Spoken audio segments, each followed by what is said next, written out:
তা আমাদের যেটা প্রতিবন্ধকতা, প্রতিবন্ধকতা দুই দুই দিক থেকে যদি চিন্তা করা যায়, যে আমাদের কাজে প্রতিবন্ধকতা আর আমাদের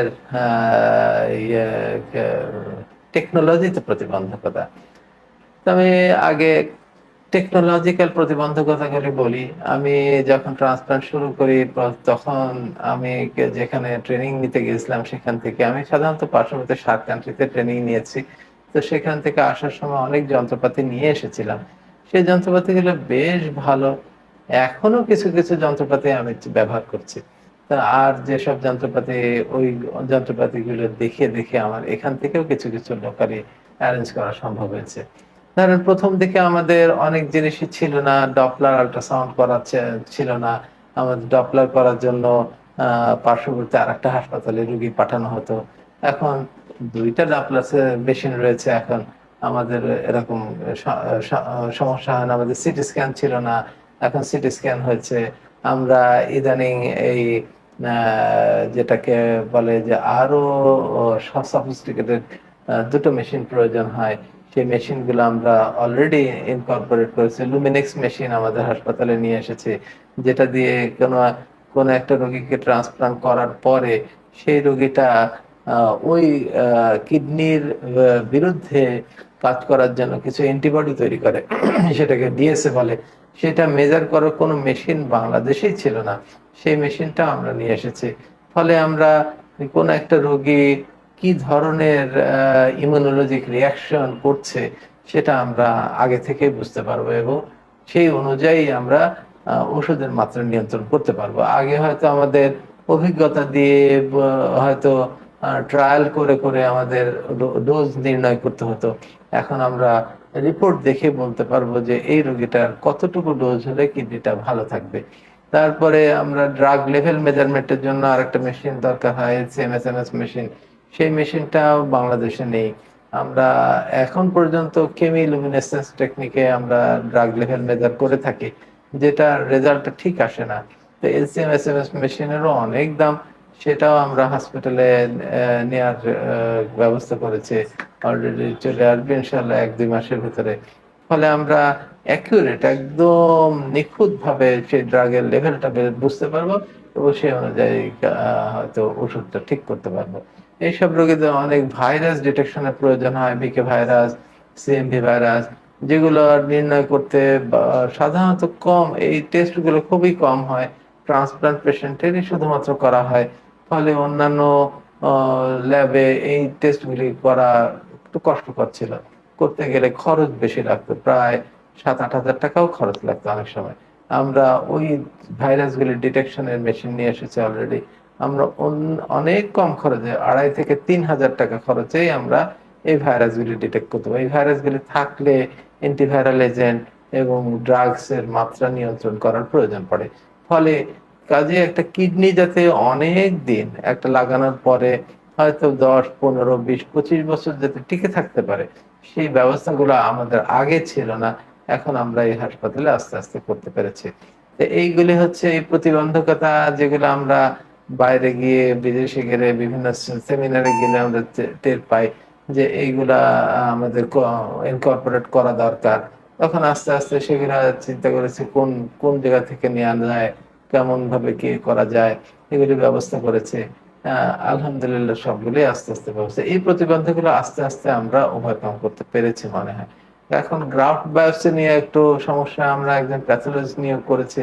তাদেরকে, ওনাকে আমরা বিদেশ থেকে ট্রেনিং নিয়ে আসার ব্যবস্থা করছে, যে একটা হাই ভলিউম ট্রান্সপ্লান্ট সেন্টার থেকে যে বেশ কিছুদিন যদি ট্রেনিং করে আসে, এবং সেই ট্রান্সপ্লান্ট সেন্টার অনলাইন যদি আমরা কানেকশন করতে পারি, আমরা সেই ব্যবস্থা নিয়েছি যাতে স্লাইডগুলো বিদেশে পাঠিয়ে দেওয়া যায়, ওখান থেকে রিপোর্ট নিয়ে আসা যায়, রিপোর্ট নিয়ে এসে একদম সঠিকভাবে কিডনিটাকে যাতে চালানো সম্ভব হয়, এই ব্যবস্থা আমরা করেছি ইনশাল্লাহ।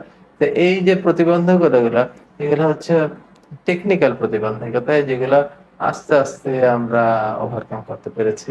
ইনশাল্লাহ আরো হয়তো ভবিষ্যতে করতে পারবো, আমার আশা করি। তারপরে অন্যান্য যে প্রতিবন্ধকতা আসে অনেক সময়, যে আহ, সেগুলাও হয়তো আমি বাধা, আমার কাজের ক্ষেত্রে কোনো কোনো ক্ষেত্রে হয়তো বাধার সম্মুখীন হয়েছি। প্রথম দিকে আমি বেশি বাধার সম্মুখীন হয়েছি। এখন অত বাধার সম্মুখীন আমি অবশ্য হই না। আল্লাহ পাকের রহমতে, আপনাদের সহায়তায়, সবার সহায়তায় সেসব প্রতিবন্ধকগুলো আসলে ওভারকাম হয়ে গেছে।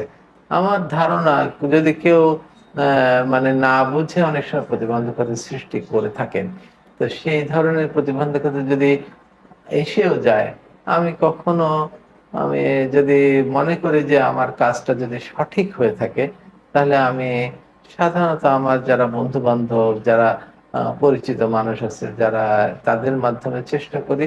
করতে করতে দেখা যায় যে হয়তো একটু দেরি হয়, কাজটা হয়তো দেরি হয়, হয়তো কিছু কষ্টও হয়, কিন্তু আলটিমেটলি যদি সঠিক পথে থাকা যায়, সেই কাজটা আমার মনে হয় বাধে না।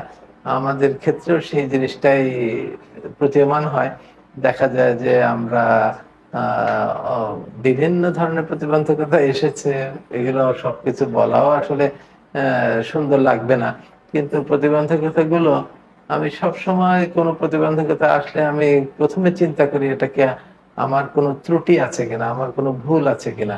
যদি ত্রুটি ভুল থাকে, আমার আ স স মানে সহযোগী তাদের সঙ্গেও আলাপ করি। যদি মনে হয় যে আমার কোনো ত্রুটি আছে, ভুল আছে, আমি সাথে সাথে সেটা সংশোধন করার চেষ্টা করি। কিন্তু অনেক ক্ষেত্রে দেখা যায় যে আমাদের কোনো ত্রুটি নেই। শুধু হিংসার বশবর্তী হয়ে কিংবা ঈর্ষান্বিত হয়ে আমাদের কাজে বাধা সৃষ্টি করছেন। সেই ক্ষেত্রে আমি, আমার বন্ধু-বান্ধব, আমি 11 BCS, আমরা K40, অনেকেই আছে মানে বেশ ভালো, ভালো উচ্চ পর্যায়ে আছেন। তাদের সহযোগিতা নিয়েছি। এখন তো অনেকেই পরিচিত হয়ে আসছেন। আপনারা পরিচিত হয়েছেন। আপনাদের সহযোগিতা নিয়েছি আমি। অনেক সাংবাদিক ভাইদের সহযোগিতা নিয়েছি। তারাও আমাকে অনেক সহযোগিতা করেছে। আমি সবার কাছে কৃতজ্ঞ। সবাই আমাদেরকে ভালোবেসে যে পর্যায়ে নিয়ে গিয়েছেন, এটা আসলে আমার একার কৃতিত্ব নয় আমি মনে করি। মনে করি আমি সবসময় আমার সহযোগী যারা আছেন তাদের কথা আমি স্মরণ করি। স্মরণ করি আমার আ যে আপনারা যত এই সোসাইটিতে যাদের সঙ্গে আমি মিশেছি, অনেকে আমি হেল্প পেয়েছি। তাদের সাহায্য সহযোগিতাতেই আমাদের হাসপাতালটা আ এই পর্যায়ে এসেছে মনে করি। ভালো কাজে আমার কাছে মনে হয়, কোন একটা ভালো কাজ আপনার, আমরা যেটাকে বিবেক বলি, সেই বিবেকের কাছে প্রশ্ন করলেই উত্তর পাওয়া যায় যে আমার এই কাজটা সঠিক না বেঠিক। যদি সঠিক হয়ে থাকে, লেগে থাকুন, এবং আপনার মনে হবে যে কেউ সহযোগী নাই, কিন্তু অনেক সহযোগী বের হয়ে যাবে। আল্লাহ পাকের কাছে সাহায্য চান এবং অনেক সহযোগী বের হয়ে যাবে, এবং আপনার কাজটাতে লেগে থাকুন। ভালো কাজটা হবেই, আমার মনে হয়, আমার আমার এটুকু বিশ্বাস।